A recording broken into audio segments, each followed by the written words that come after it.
출애굽기 9장 8절에서 12절까지 여호와께서 모세와 아론에게 이르시되 너희는 화덕의 재 두 웅을 가지고 모세가 바로의 목전에 하늘을 향하여 날리라.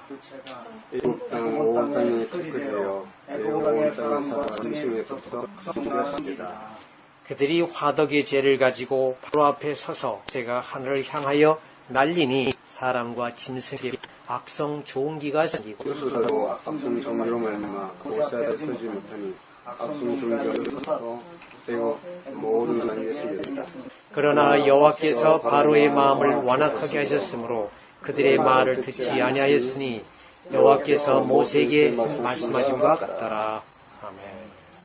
오늘은 애굽의 10가지 재앙 6번째 시간이 되겠습니다.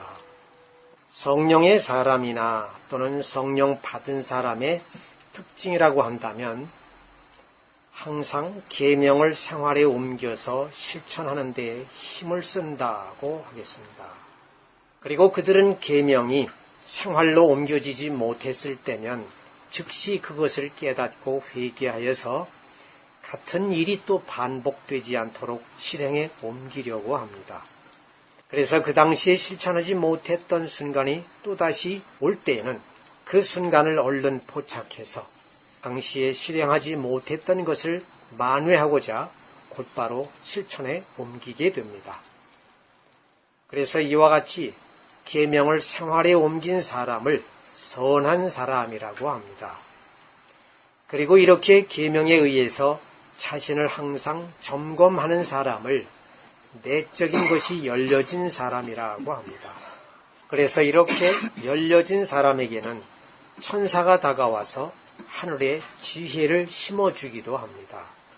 그러나 교회에 다니는 사람 중에서는 주님을 믿고 회개했다고 하면서도 계명을 생활에 옮기지 않는 사람들이 있습니다.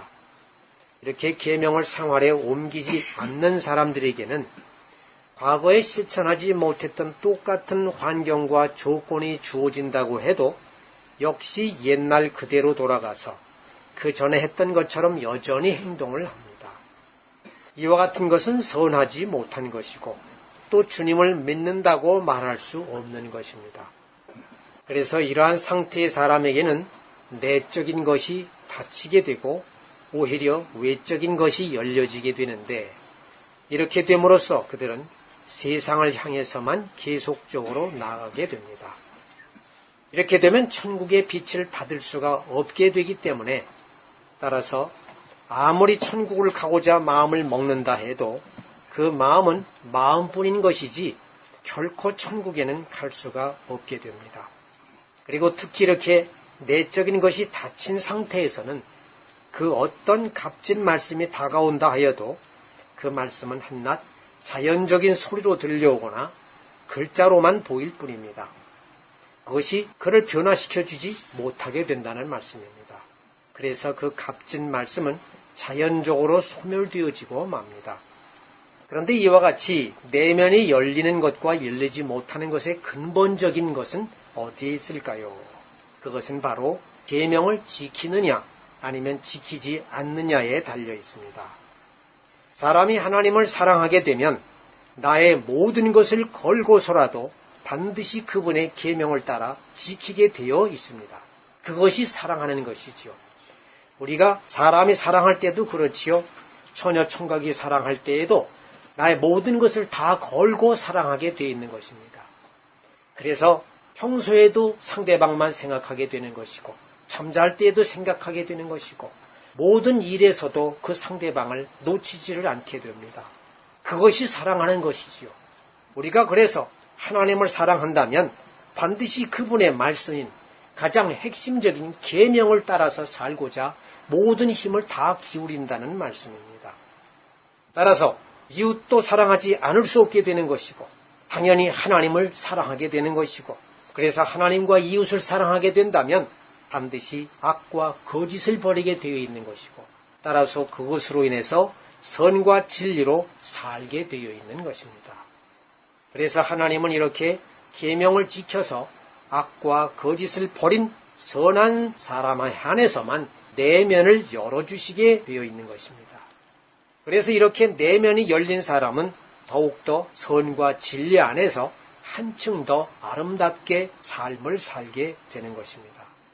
그러므로 이러한 사람들은 악과 거짓과 함께 어울려서 같이 살 수가 없기 때문에 하나님께서는 모세더러 내 백성을 보내라 하고 바로에게 전하게 하셨던 것입니다.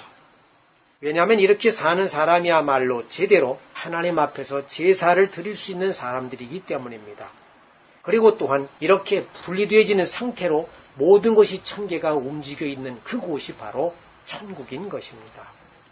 그렇다면 나를 각자 한번 점검을 해보시기 바랍니다.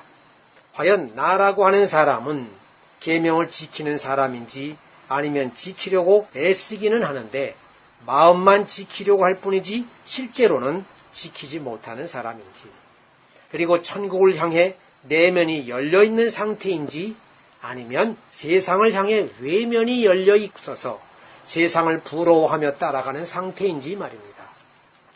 만약에 계명을 실제로 지키고 있고 천국을 향해서도 내면이 열려 있다고 한다면 그 사람은 성령의 사람이라고 볼 수 있습니다. 그러나 그렇지 못하다면 소위 성령을 받은 사람이 아닌 것입니다. 그런데도 어떤 교회에서는 거의 모든 교인들이 성령을 받은 줄로 착각하게 만들고 있습니다.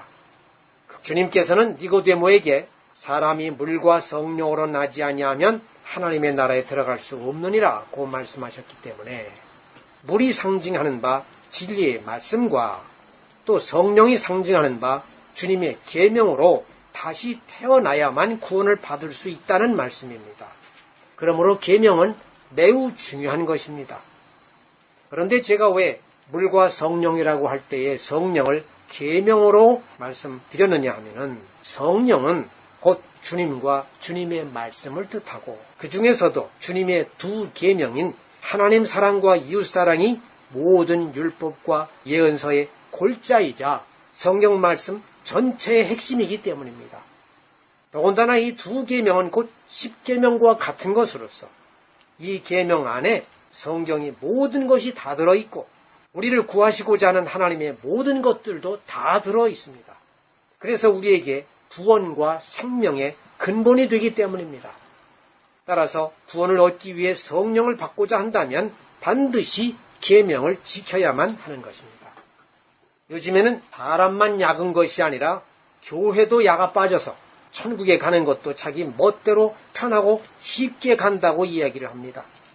그래서 계명을 지키려고 하는 생각은 하질 않게 하고 믿음이 모든 것을 다 해결해 주는 것인 양 믿음만을 주장합니다. 그러나 아무리 믿음이라고 해도 실천하지 않는 믿음은 믿음이 아닌 것입니다.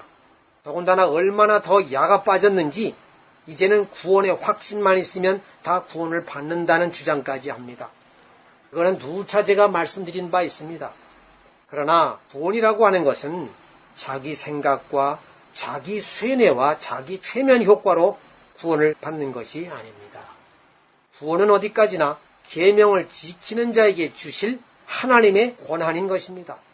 그리고 또 세상의 물질과 성공에 초점을 맞춰 기도하기를 내 광주리와 떡반죽 그릇이 복을 받을 것이며 내가 들어와도 복을 받고 나가도 복을 받을 것이니라 하는 신명기 28장 5절 6절 말씀을 가지고서 세상의 복이 아닌데도 불구하고 세상의 복과 접목시켜서 그러한 기도를 합니다. 그러므로 오늘날 교회에 나오거나 기도하는 이유가 다 어디에 있습니까? 새벽 기도든 철야 기도든 모두들 나와가지고 사실상 악과 거짓을 물리치기 위해서 오거나 아니면 계명대로 살지 못한 걸 회개하기 위해서 오는 것이 아니라 세상의 복을 받기 위해서 기도하는 것이 되어져 버렸다는 말씀입니다. 그런데도 걱정거리가 하나도 없는 것 같습니다. 교회에 나와 믿기만 하면 이미 구원을 받은 것이라고 하니까 천국 가는 건 이미 다 따놓은 당상이기 때문에 전혀 그것 가지고서는 걱정할 것이 없고 오로지 나도 잘 되고 식구들도 잘 되고 자식들 성공하고 건강하고 행복하게 사는 것을 바라서 교회에 나오는 것인 줄로 착각하여서 그렇게 새벽 기도에 기도를 하고 그리고 철야 기도를 하고 그렇게 하는 교인들로 다 만들어 놓고 있습니다. 그러나 이미 세상적으로 구하는 복을 받을 사람들은 사실은 교회에 안 나와도 이미 받을 사람은 받게 되어 있습니다. 이 세상에는 하나님 외에 다른 신을 믿어도 얼마든지 세상에서 소위 우리가 세상적인 복을 구하는 그 모든 것들을 다 풍족하게 얻으면서 누리고 사는 사람들이 얼마든지 있습니다. 그러므로 그러한 세상적인 것 때문에 교회에 나온다는 것은 말도 안 되는 일입니다. 차라리 그런 걸 원한다면 무당에게 갈 것이고 절에 나가야 될 줄로 압니다. 지난번에도 말씀드렸죠. 절에 가면은 기와장에다가 이름 써놓고 식구들 이름 쭉 써놓고 돈 내놓으면은 그 기와장 나중에 절을 지을 때에 꼭대기에 기와장 올려가지고 그거를 복 받는다고 말이죠. 복 받으려면 그렇게 하면 됩니다. 교회 나오려면은 그런 식의 복을 받을 생각을 하면 안 됩니다. 교회는 어디까지나 하나님의 진리의 법을 알기 위해서이고, 따라서 그 법에 따라서 살지 못했음을 회개하고 그리고 고침받기 위해서 나오는 것입니다. 그러다 보니 결국은 나를 죽이게 되는 것이고 악과 거짓을 버려서 온전한 제물이 되어서 하나님께 드리고자 나오는 것입니다. 미국에는 동성연애자끼리 결혼을 해도 된다는 법이 이미 시행되어지고 있습니다. 우리나라에도 언제 닥칠지 모를 일입니다. 최근에는 미국의 장로교회 총회에서 동성애자도 목사가 될 수 있다고 결정이 났습니다. 이것도 또 우리나라에는 언제 닥칠지 모를 일입니다. 그래서 죄인들이라 하더라도 인권이 얼마나 존중받는 사회가 되었는지, 하나님 앞에서 죄인이라고 한다면 자기 인권이라고 하는 것은 사실은 박탈되게 되어 있습니다. 그런데도 교회 나와서 죄인이면서도 인권을 어찌나 강조를 하는지, 그래서 사람의 인권이 하나님의 법의 고난보다도 더 높아진 시대가 되어졌습니다. 이것은 정말로 심각한 일이라고 볼 수 있습니다. 그러므로 이제는 사람의 법으로 하나님의 법을 틀렸다고 하는 때가 닥쳐오게 됩니다. 이런 말세의 세대에서 살아남으려면 오직 하나님의 계명을 지키는 방법밖에 없습니다. 이제는 믿음이 우리를 구원에 이르게 한다는 시대는 지났습니다.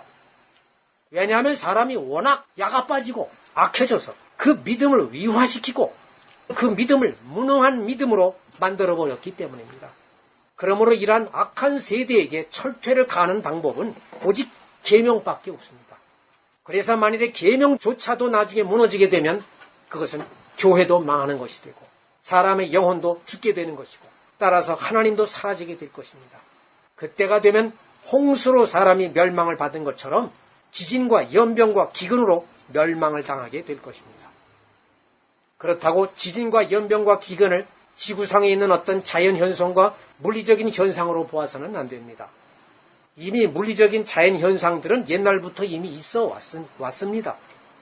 그러므로 이 뜻은 영적인 뜻입니다. 진리가 땅에 떨어지고 거짓이 진리를 잡아삼켜서 진리 위에 군림하고 그로 인해서 하나님의 권능이 흔들려서 뒤죽박죽된 상태가 바로 지진입니다. 그런데 지금이 바로 이러한 말세의 상태라고 하는 것입니다. 이 말세에 대해서는 다음 기회에 말씀드리기로 하고 다시 또 본문으로 돌아가겠습니다.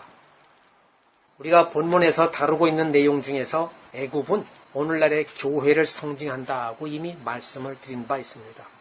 그리고 하나님께서 내보내라고 하는 그 대상이 되는 사람들은, 즉 내 백성들은 교회 안에 있는 사람들 중에서도 천국에 갈 수 있는 영적인 사람들을 상징한다고도 말씀을 드린 바 있습니다. 그렇기 때문에 우리가 천국에 가기 위해서는 하나님의 계명대로 하나님과 이웃을 사랑하는 영적인 사람이 되지 않으면 안 되는 것이고, 구체적으로는 악과 거짓을 버리지 않으면 안 되는 것입니다. 누차 제가 말씀을 드리지만 교회에 다니는 교인이라고 해서 모두가 천국에 가지 못한다는 것입니다. 이런 말씀은 섭섭하게 들릴지 모르지만 어쩔 수가 없습니다. 그러므로 낙오되지 않기 위해서 우리는 어떤 일이 있어도 계명대로 살아야 할 것입니다. 그런데도 바로는 내 백성을 보내라고 하는 모세의 말을 듣지 않습니다. 왜냐하면 그는 이미 악과 거짓이 하나가 된 상태에 있음으로 인해서 하나님을 무시하고 모독하는 단계에 다다르 있기 때문입니다. 그래서 그것이 본문에서와 같은 악성 종기가 나는 것으로 상징적으로 말씀이 기록된 것입니다.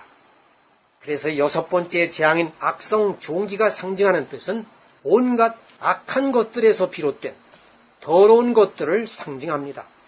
그리고 그 악성 종기에서 생기는 물집이나 고름은 선을 향한 모독이나 선에 대항하는 모독을 뜻합니다. 8절에서 화덕이 재에서 화덕이 상징하는 것은 악한 욕망의 아궁이를 뜻합니다. 화덕이 뭔지 아시지요?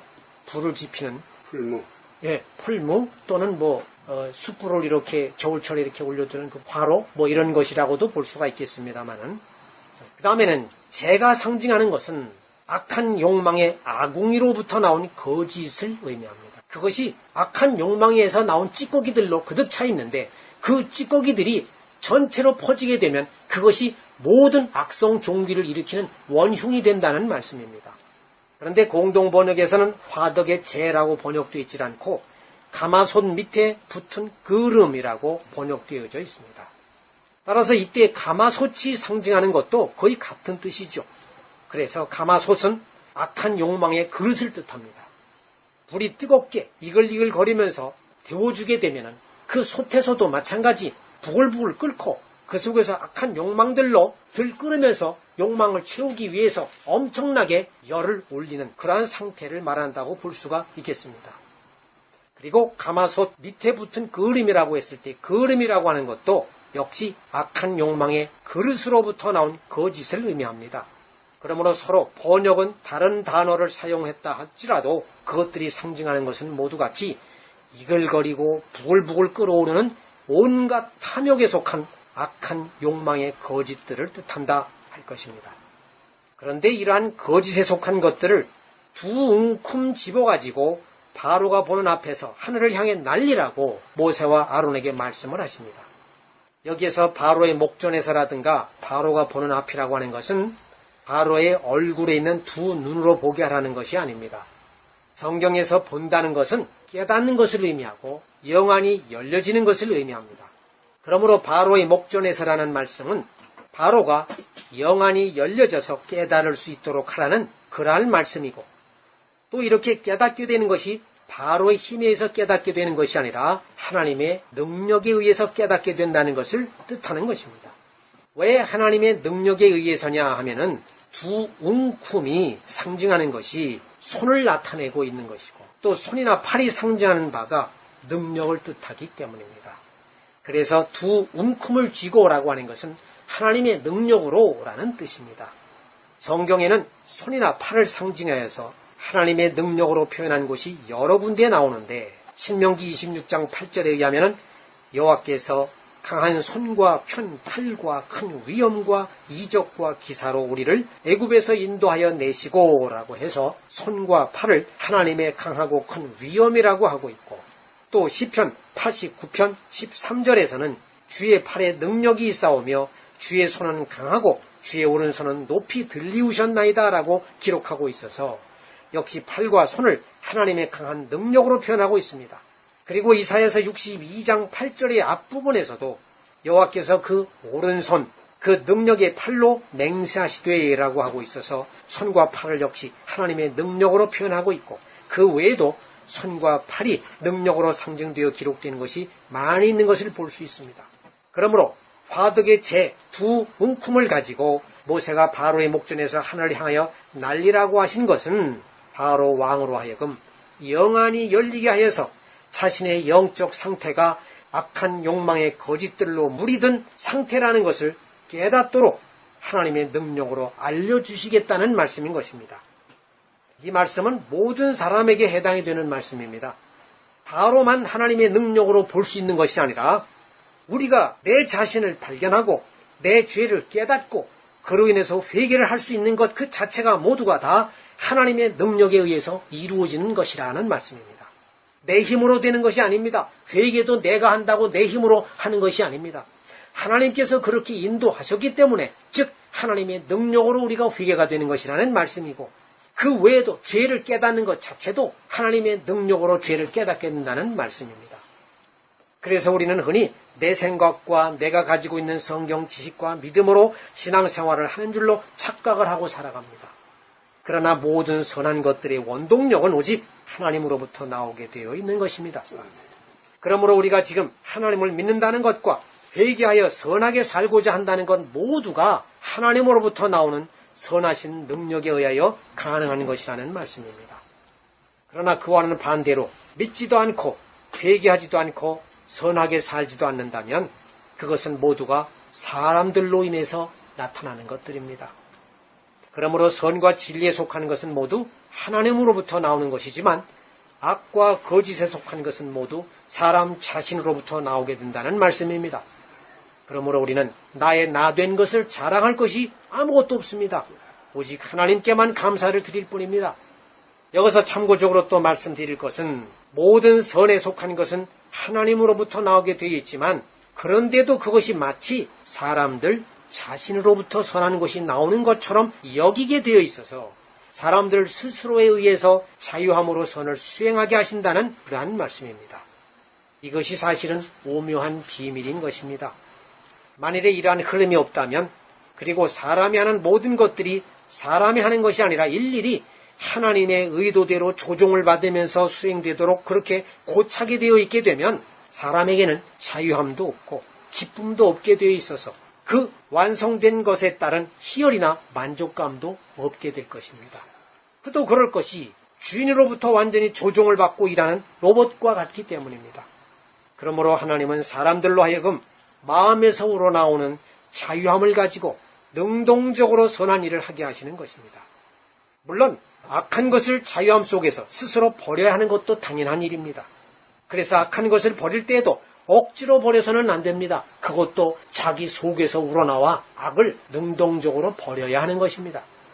만일에 우러나오지 않고 악을 버리게 되면 어느 순간에 다시 또 악이 내게로부터 나오게 되어 있기 때문입니다. 이렇게 해서 선을 행할 때에만 그것이 진실로 참된 기쁨과 즐거움이 되는 것이고 따라서 천국이 이것으로 이루어지게 되어 있는 것입니다. 그래서 천국은 모두 이러한 자유함으로 우러나와서 선한 삶을 살고 기쁨으로 사는 곳이 바로 천국이라는 것입니다. 그러면 다시 본문으로 돌아가겠습니다. 바로는 하나님의 능력으로 자신의 영적 상태를 알게 됩니다. 그리고는 자신의 악한 욕망에서 오는 거짓들의 결과물들을 영의 눈으로 보게 됩니다. 그러한 결과물이 9절에서처럼 애굽 온 땅에 티끌이 되어 애굽 온 땅의 사람과 짐승에게 붙게 되어 있는 것입니다. 자, 티끌이나 먼지가 상징하는 바가 무엇이라고 했습니까? 지난번에 우리가 살폈었죠. 죄를 지은 바 된 그 자체 또는 정죄함 받은 그 자체를 의미한다고 했습니다. 이것에 대해서는 애굽의 10가지 재앙 3번째에서 이미 말씀드린 바가 있습니다. 다시 이해를 돕기 위해서 말씀을 드린다면 마태복음 10장 14절에는 누구든지 너희를 영접하지도 아니하고 너희 말을 듣지도 아니하거든 그 집이나 성에서 나간 너희 팔에 먼지를 떨어버리라고 하셨습니다. 그러시면서 15절에는 내가 진실로 너희에게 이르는 심판날에 소돔과 고모라 땅이 그 성보다 견디기 쉬우리라고 하셨습니다. 그래서 이 말씀은 주님의 구원의 말씀을 듣지 않으면 그는 이미 정죄됨으로 말미암아 소돔과 고모라 땅보다도 더 구원에 이르기가 힘들다고 하시는 말씀입니다. 따라서 이와 같이 먼지를 떨어버리라고 하시는 것은 그들이 이미 정죄 받은 바 되었다고 하는 징표인 것입니다. 그러므로 9절에서 죄가 티끌이 되어라는 것은 화덕의 죄가 상징하는 바 악한 욕망의 거짓들이 정죄함을 받은 그 자체가 되었다는 말씀입니다. 따라서 10절에는 그렇게 정죄함을 받은 그 자체가 애굽 온 땅의 사람과 짐승에게 붙어서 악성 종기가 생겼다는 말씀입니다. 자, 이때 악성 종기가 상징하는 것은 무엇입니까? 온갖 악에서 비롯된 더러운 것들을 뜻합니다.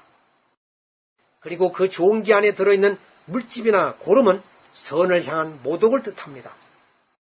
우리도 악성 종기가 생길 때가 많지요. 그 악성 종기처럼 더러운 것이 없지요.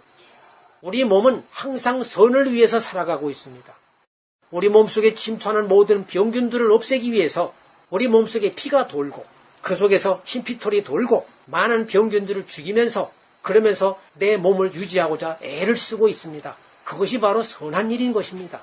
그래서 우리 몸도 내 몸을 지키기 위해서 내 육체에 들어있는 모든 세포, 조직 하나하나 모든 것들이 나의 모든 선한 내 몸을 유지하기 위해서 애를 쓰고 노력하고 있습니다.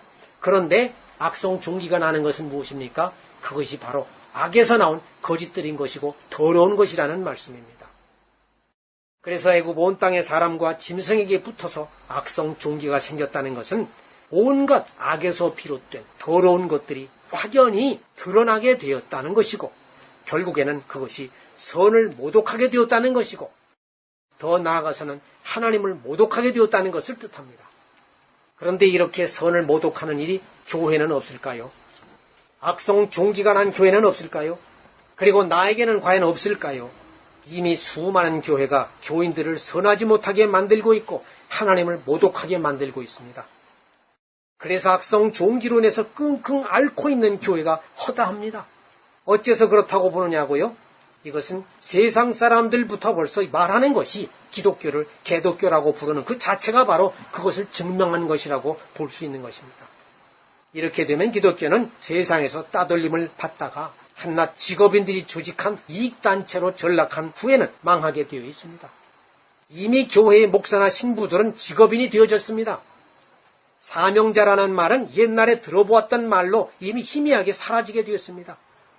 그도 그럴 것이 벌써 수백 년 전부터 교회에서 요상한 교리가 생겨났는데, 선한 행위가 없이도 믿기만 하면 구원을 받는다는 말을 만들어서 교회를 전염시켰고, 그것이 전염된 것이 악성 종기가 돋게 해서 여기저기서 골마 터지게 만들고 있는 것입니다. 그러면서 또 매우 고상한 척하면서 수많은 교회가 웨스트민스터 교리를 따른다고 하면서 10계명을 도덕법으로 인정하고는 하나님의 생명의 법을 인간의 법으로 추락시켜 놓았습니다. 그 말인즉 도덕법이 무엇입니까? 도덕법은 지켜도 되고 안 지켜도 되는 것이니만큼 10계명도 그와 같이 지켜도 되고 안 지켜도 된다는 그러한 법이라는 말씀이 아닙니까? 한번 찾아보세요. 인터넷을 봐도 다 알 수 있습니다. 웨스트민스터 소요리 문답 40번, 41번을 한번 찾아보세요. 그 속에는 어떤 말씀이 있는가? 10계명을 어떻게 정의하고 있는가?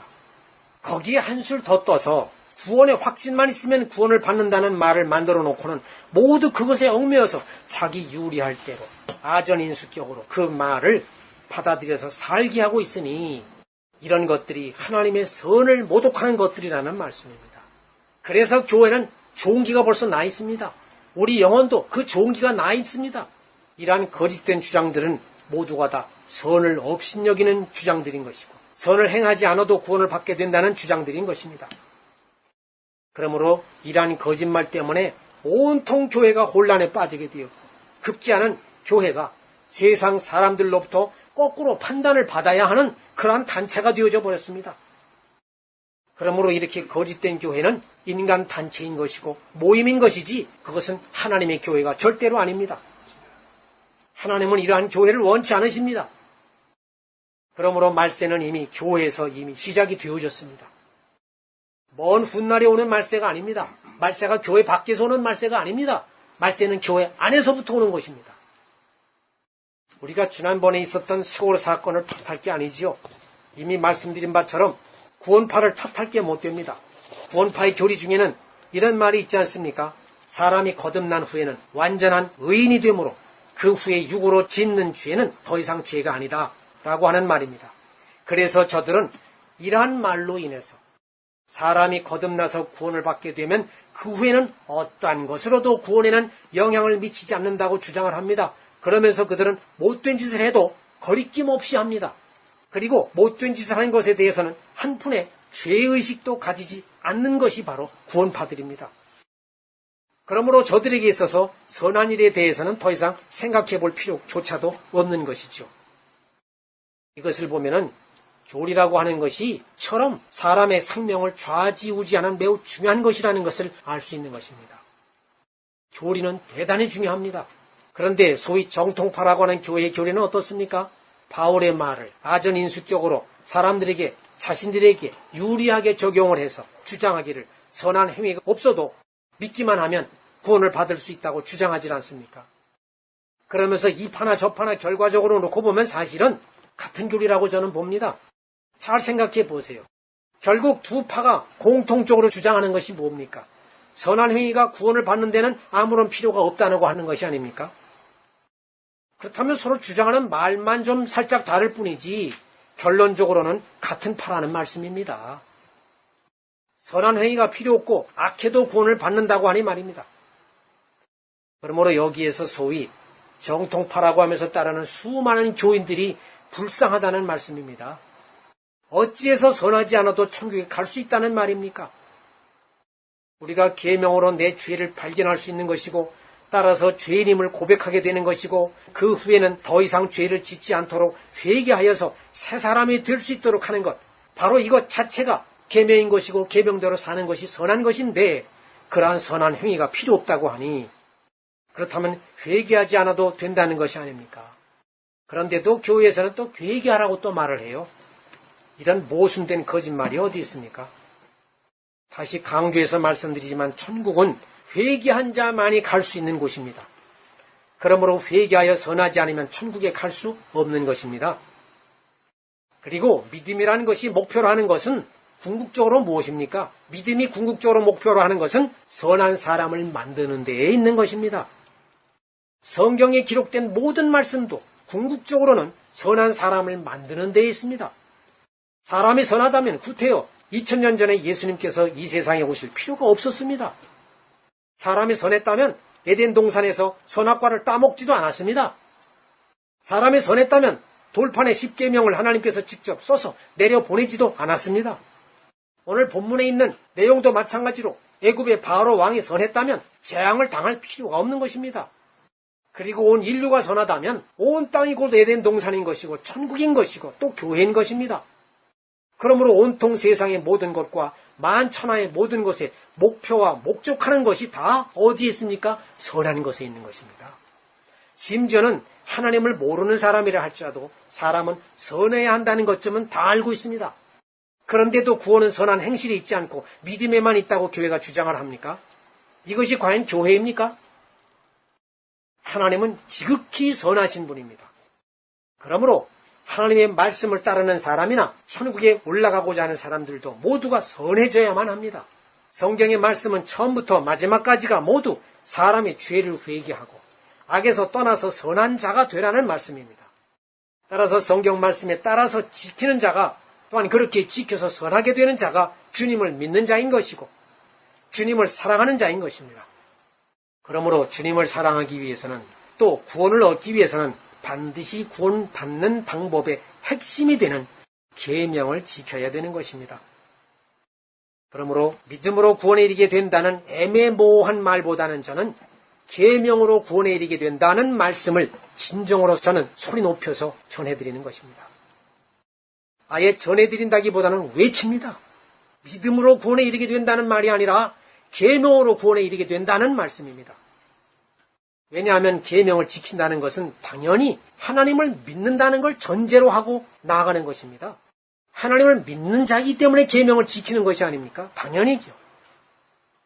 그러므로 계명을 지키는 것은 결국은 믿는 자인 것이고 이것으로 인해서 악과 거짓을 분별해서 선과 진리로 나아갈 수가 있기 때문인 것입니다. 또 이것으로서 하나님 사랑과 이웃 사랑으로 살게 되기 때문입니다. 그러므로 계명은 천국문의 열쇠인 것이고 생명나무를 지키는 화연검입니다. 그래서 저는 여러분 모두는 기필코 이러한 열쇠와 칼을 가지는 자가 되어야 할 줄로 압니다. 교회는 개혁을 많이 외치고 있습니다만 개혁을 못하고 있습니다. 교회가. 왜 그럴까요? 개혁은 기존의 애국과 같은 교회 세력이나 제도권 하에 있는 교회가 할 수 있는 성질이 못되기 때문입니다. 왜 그럴까요? 이미 세상에서의 바로 왕이 되어 있기 때문입니다. 또한 교회 제도의 모순과 자신의 악과 거짓이 무엇인지도 잘 알고 있습니다. 오늘 바로에게도 하나님이 눈을 열어서 볼 수 있게 하나님의 능력으로 볼 수 있게 하신 것처럼 오늘날에도 애국과 같은 교회도 자기 자신의 잘못이 무엇인지 하나님의 능력으로 벌써 알게 할 수 있습니다. 그런데도 그러한 교회가 개혁을 하지 못하는 이유가 무엇입니까? 그것은 자신들의 욕심에 의해서 여전히 기득권을 고수하려고 하기 때문입니다. 그것이 바로 왕입니다. 그러므로 교회의 개혁은 악과 거짓을 버리고 선과 진리 안에서 순수하게 살아가는 사람만이 할 수가 있는 것입니다. 저는 여러분이 그러한 사람이 다 되시기를 바랍니다. 그리고 그러한 사람만이 애굽에서 빠져나와 광야에서 하나님께 제사를 드릴 수가 있는 것이고 또 그러한 사람만이 천국에서 하나님을 영원토록 경배하게 될 수 있는 것입니다. 그 다음에 11절에서 보면은 요술사들도 악성 종기로 말미암아 모세 앞에 서지 못하니라고 기록되어 있습니다. 왜 그럴까요?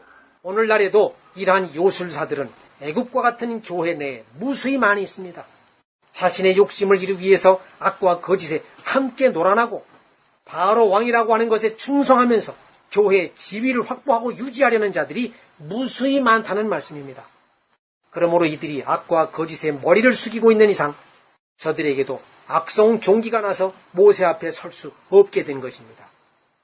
모세 앞에 설 수 없는 자들은 그들뿐만이 아닙니다.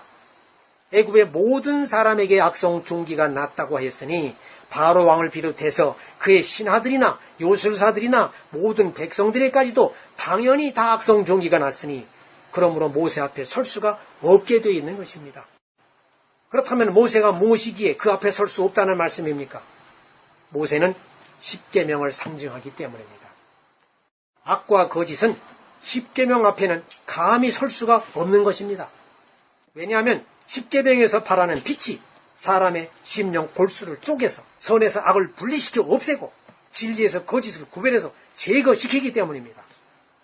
그러므로 악과 거짓은 십계명이라고 하면 벌벌 떨고 저 멀리 달아나게 되어 있습니다. 따라서 교회가 개혁하려면 그리고 내 영혼도 개혁을 하려면 반드시 십계명을 따라야만 되는 것입니다. 혹시나 내 영혼과 내 교회 안에 먹어야 할 생수가 피로 물들어 있고 개구리가 시끄럽게 날뛰고 모기가 피를 빨아먹고 파리가 날리고 돌림병이 돌고 악성 종기가 있다면 지금이라도 즉시 십계명 앞에 무릎을 꿇고 계명을 지키는 자가 되어야 할 줄로 압니다.